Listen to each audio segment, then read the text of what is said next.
E aí, pessoal do nono ano, hoje temos a nossa videoaula de história. Esta semana falaremos sobre nazismo e fascismo, os regimes totalitários que existiram no período entre a Primeira e a Segunda Guerra Mundial. Vamos conhecer um pouquinho então desse conteúdo. Só para a gente então iniciar, vamos definir rapidamente o que é totalitarismo. Essa aula ela pretende ser bem breve para ajudar vocês a compreender o conteúdo somado aos textos que vão com as atividades, ok? Então, totalitarismo. Da palavra totalitarismo, a gente já tira uma ideia, total. A gente pode dizer resumidamente que um governo totalitário é um governo que tem ou pelo menos pretende ter, um domínio total de várias esferas da vida política, social, cultural de um país. Então a gente pode também dizer que é um sistema político caracterizado pelo domínio absoluto, seja por parte de uma pessoa, de um partido, né, sobre toda a nação. Então, dentro desse totalitarismo, essa pessoa ou partido político no poder controla todos os aspectos da vida pública, da vida privada também, claro, porque ele diz inclusive como deve ser a vida privada das pessoas, por meio de um governo autoritário. Por que a gente define assim? Porque existem vários tipos de totalitarismo. Hoje nós falaremos do totalitarismo nazista e fascista, tá certo? Que aí é em torno de um político, sim, de uma personalidade, mas em torno de um partido único. Essa imagem ela reflete muito bem o que é totalitarismo, né? Sem direito à liberdade de expressão, por exemplo. E só para a gente pensar em algumas características do totalitarismo, ele é marcado por uma forte ação sempre militarista, ou seja, por meio da força militar se impõe esse partido único, essa pessoa no poder e ali se estabelece. A ideia é sempre promover essa ideologia, ou seja, aquilo que esse governo pensa sobre as coisas, as suas ideias, aquilo que ele acredita. Né? E tudo isso é feito, então, por um processo de doutrinação, ou seja, fazer as pessoas acreditarem que aquelas ideias são as melhores, aquelas intenções são as melhores. E aí as pessoas então vão obedecendo aquilo e se submetendo àquilo. Mas sempre tem oposição. E quando surge a oposição, instala-se o terror, que é a perseguição aos opositores. Ou seja, num governo totalitário não existe democracia.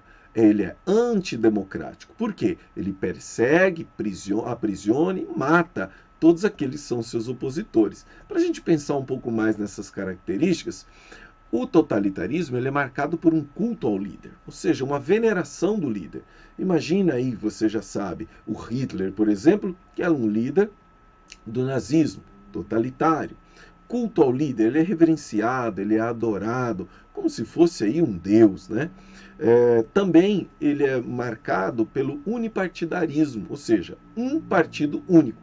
O totalitarismo não aceita a existência de outros partidos. Por quê? Porque ele é antidemocrático, ele não quer outras ideias.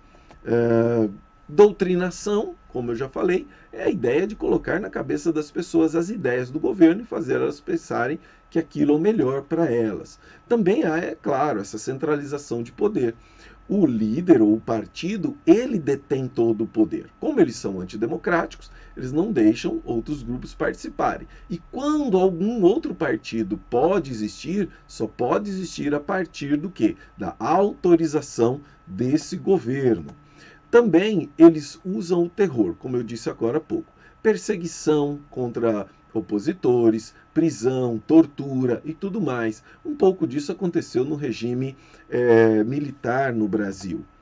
Censura, quer dizer, só vai ao ar aquilo que o governo permite, há um controle de todo o processo de produção de filme, novela, músicas, livros, revistas, jornais, há um controle total das ideias, né? Não há liberdade de expressão.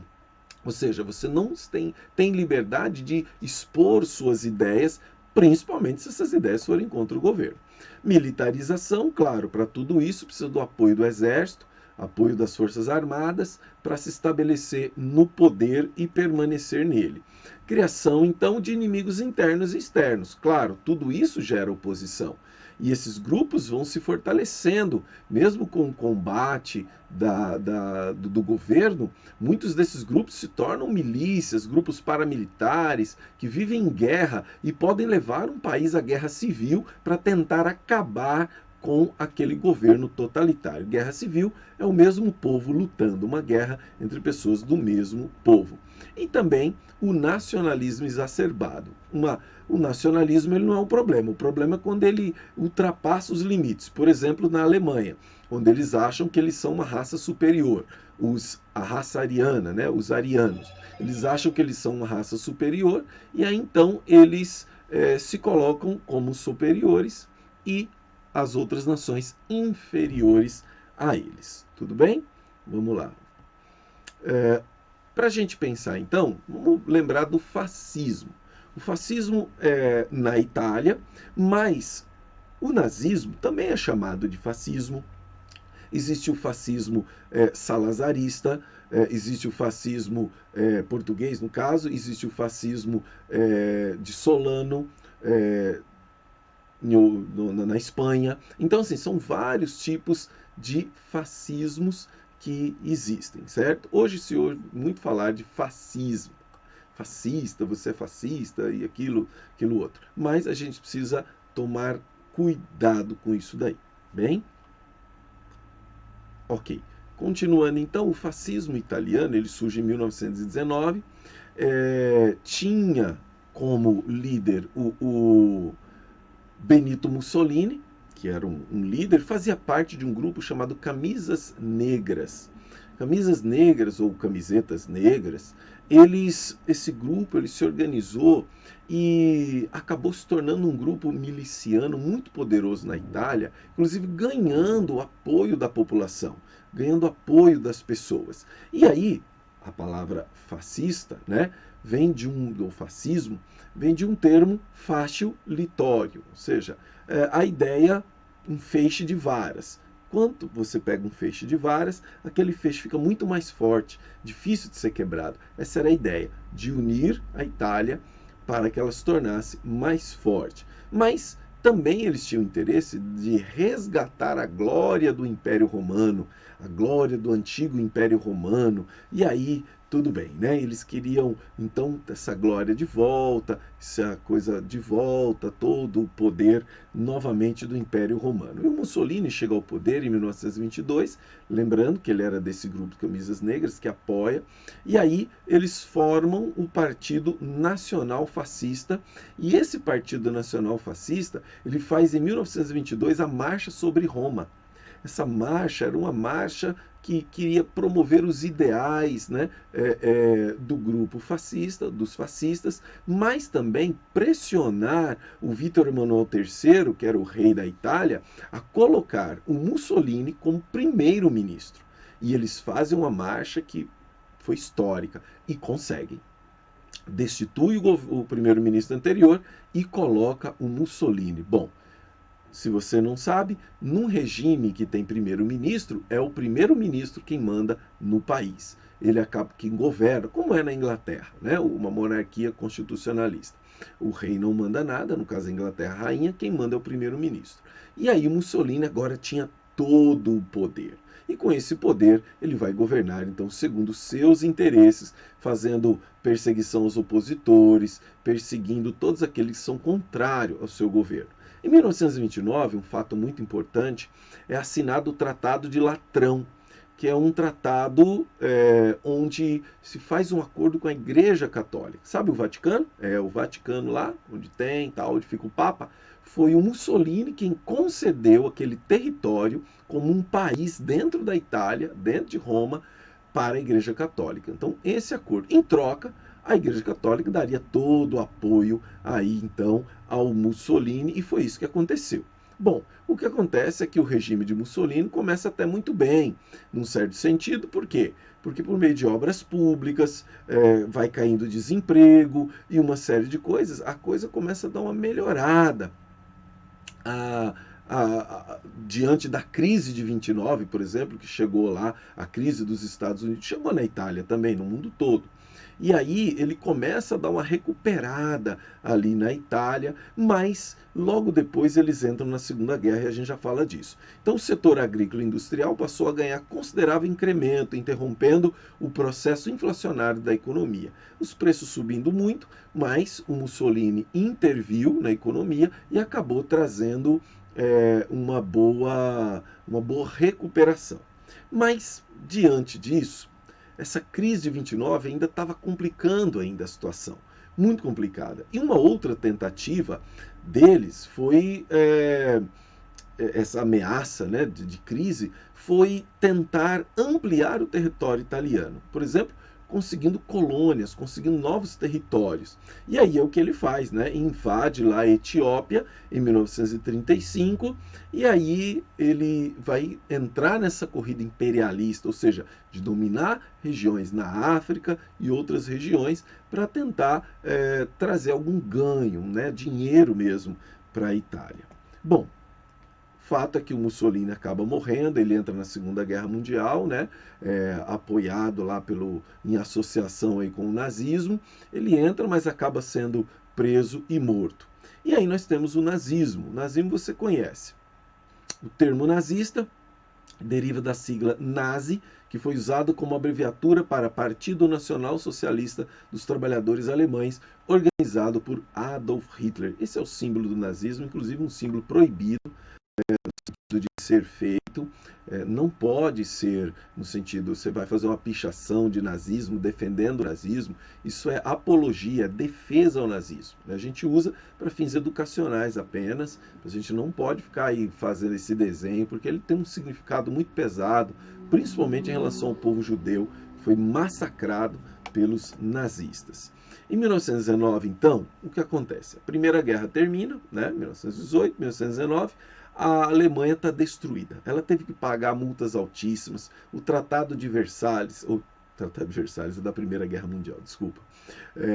O Tratado de Versalhes, sim, da Primeira Guerra Mundial, ele trouxe grandes consequências aí para a Alemanha, pagar multas altíssimas, teve que diminuir o seu exército, não podia ter um número, não podia produzir armamentos de determinados tipos. Então, assim, foi uma crise muito grande. E aí, o discurso desse partido, do partido nazista, era justamente um discurso de reerguer a Alemanha, de revanche, de um discurso do ressentimento. Eles estavam ressentidos porque foram culpados pela guerra. E, na verdade, foram eles mesmos que iniciaram a guerra. E aí, então, para a Alemanha, nesse processo de reorganização, eles estabelecem a República de Weimar, ou seja, acaba o Império Alemão e se estabelece um sistema republicano na Alemanha. Nesse sistema republicano, então, foi criada uma Constituição, novas diretrizes para o país, e dentro dessa República de Weimar, a Alemanha começa a se reerguer, começa. Mas o Hitler, então, ele começa então a fazer parte, já fazia parte de um grupo de ex-combatentes, que inclusive fundou esse partido. Ele tinha o interesse, então, de chegar ao poder. Ele tinha interesse de chegar ao poder para poder iniciar o Terceiro Reich, ou Terceiro Império.